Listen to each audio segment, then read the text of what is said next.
Hey family, welcome back to Transcend with Ebony. It's Ebony here, dropping out with another quick message. Welcome back, everyone. If this happens to be your first time here, welcome to the family. If you happen to be listening on the podcast, welcome to another episode. I just have a quick message for someone this morning. Supernatural strength. The Lord is about to give you supernatural strength to accomplish that goal. He's about to give you supernatural strength to change your circumstance. He's about to give you supernatural strength to become the best version of yourself yet. Things are changing in your life and they're changing swiftly. They're changing rapidly. It's going to happen so quickly, so fast that it's going to make your head swim. God is giving you supernatural strength. Now, only you may know your specific situation that you've been praying to God and asking Him for strength in. Maybe your kids have been acting out.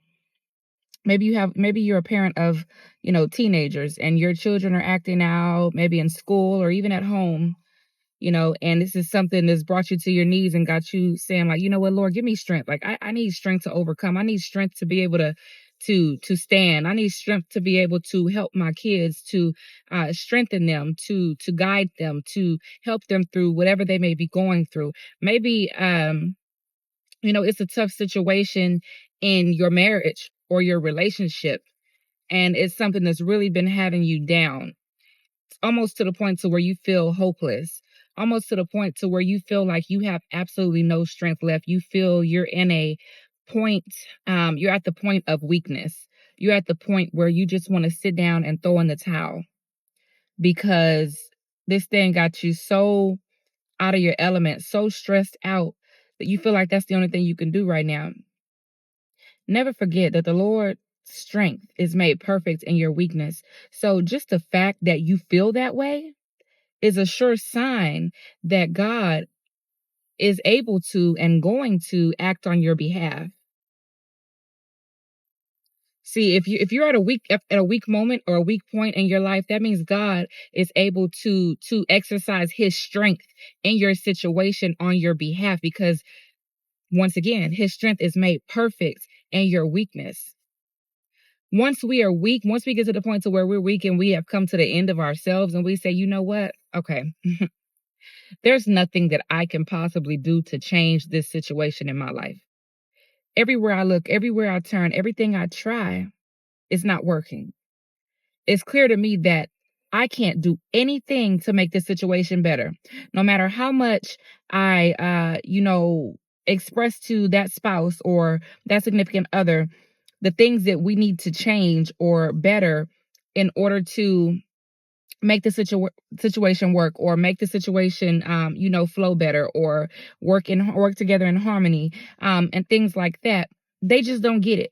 They just don't get it. It's like talking to a brick wall. It's just like my words are falling to the ground, like they're just going right over their head. The person don't hear it. They're not comprehending what I'm saying. Nothing that I'm saying is changing anything. Nothing that I'm saying is getting through to them. See, we can't change a person.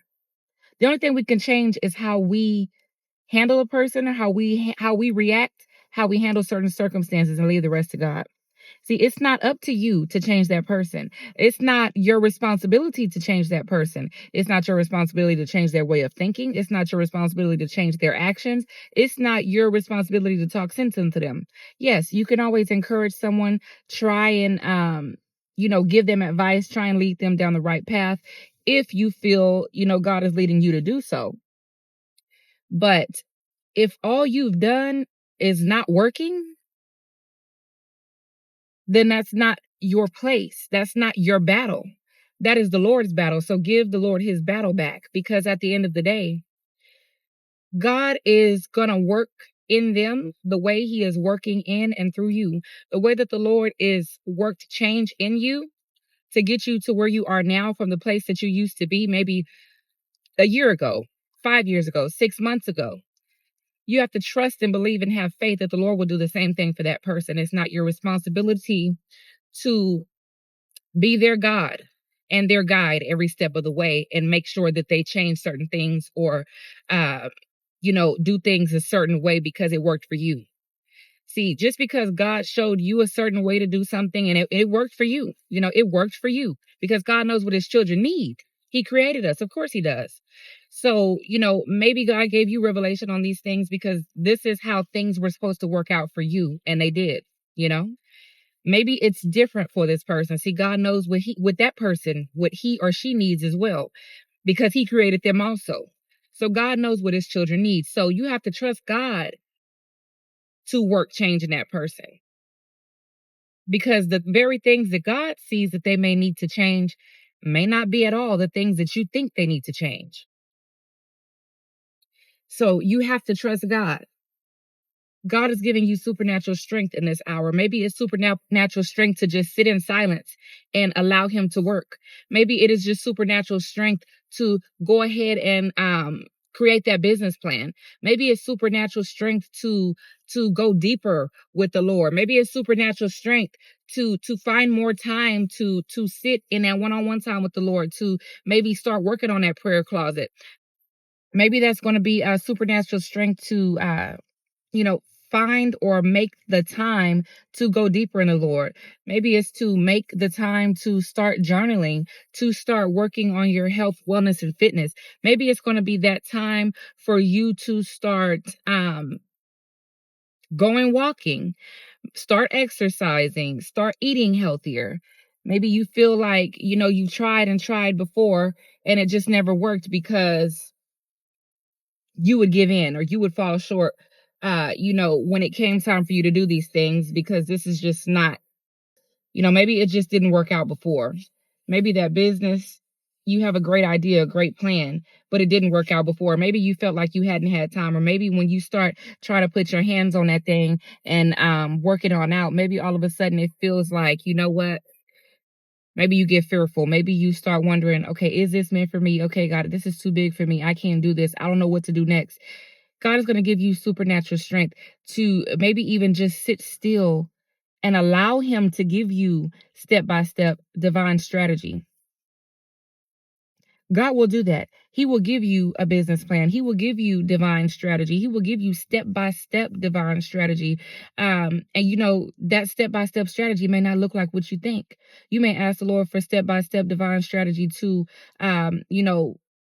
build your business or walk in your purpose that he created you for. And he may start putting on your heart, okay, start going on walks. All right, stop eating this, start eating this. Okay, go read this book. Suddenly these things might come to you. You could just be sitting on the couch one day chilling. You could be laying in your bed. You could be sitting in the shower. And all of a sudden these thoughts come to you. God is giving you that step-by-step divine strategy, but you have to be open and ready to receive it. So a lot of times you may think that, oh, these are just your thoughts. You have to remember and be intentional about what's going on, though. If you just ask God for strategy and all of a sudden, these things that you had never done before, never thought of before start coming to you, confer with God, converse with God about that and see, God, is this the strategy that I've been asking you for? I'm coming, baby. Mommy coming, okay? God is giving you supernatural strength. He is giving you supernatural strength. Maybe it's supernatural strength to actually leave a relationship that he's been trying to pull you away from for a while. Because one of the biggest mistakes that we can make in life, which that the Lord had to teach me a while ago, is one of the worst things you could do in life is try and hold on to something that the Lord is trying to tear apart. Stop trying to hold on to that man that the Lord is trying to separate you from. We have to stop trying to hold together the very things that God is trying to tear apart. The Lord may just be trying to tear that relationship apart because that's not your person. It's been a counterfeit the whole time. And meanwhile, you are driving yourself insane, stressing yourself out about how to get that woman to stop cheating, about how to get that man to stop cheating, about how to get this person to stop abusing you, about how to get this person to understand you, instead of sitting back and going to God in prayer for confirmation and clarification on the situation, to find that God is allowing that because that's not your person. God has been trying to tear that relationship apart for a very long time. So he's been allowing these things to happen, expecting you to get revelation in the situation based off of what's going on and say, you know what? Yeah, I'm worth more than that. Yeah, that's not, that person is not for me because they don't love me like Christ loved the church. That person, the things that they're doing to me, The Lord would not want for me. I'm his child. Just like your children, you want the best for your children, don't you? What you think God wants for you? God wants the best for you. God has so much in store for you, but he's wanting you to let go of the wrong things in order to receive it. God is giving you supernatural strength to do these things in this season, to break every ungodly soul tie in your life, to break away from everything and everyone that is not of him. Just like the word I posted yesterday, going the narrow path. If these people are walking the broad path, they're walking in the ways of the world. They're willfully, living in sin, living in fornication. They love adultery. They love idolatry. They're doing all of these things, and you have been working very hard on yourself to where you are able to come out of those things, and those people are still in them. You can pray for them, but you have to let them go. You can pray for them, but you have to let them go. Now, that's not to say that you can't, ever talk to them again or ever, help them out or be there or whatever, but you can't just hang around and chill with those people. Just like you could come back and feed them the word. You could come back and minister to them if the Lord leads you to do so. You could pray for them. Pray that God, change their hearts. Pray that the Lord give them a new heart. Pray that the Lord, work change in them. Yeah. Because he will do so. But at the end of the day, we have to let go of what is not for us. We have to let go of what is not for us. So the Lord is giving you supernatural strength in this hour to do so. Supernatural strength. I just been hearing in the spirit, supernatural strength, supernatural strength. And that is what you are about to receive in Jesus' mighty name. So, if you receive that by faith, just drop in the comments, supernatural strength, because that is what the Lord is providing for you in this hour. Supernatural strength to do whatever it is you need to overcome, whatever it is you're needing to do, whatever it is you're needing to change, whatever it is that you're needing to fulfill. God is giving you the supernatural strength in this hour to do it. He is giving you supernatural strength in this hour to birth those blessings, to birth that, to birth your purpose, to birth that business. God is giving you supernatural strength. So I just pray this quick message blesses someone and encourages someone. I love you all. God loves you all. God bless you all. Talk to you soon. Till next time.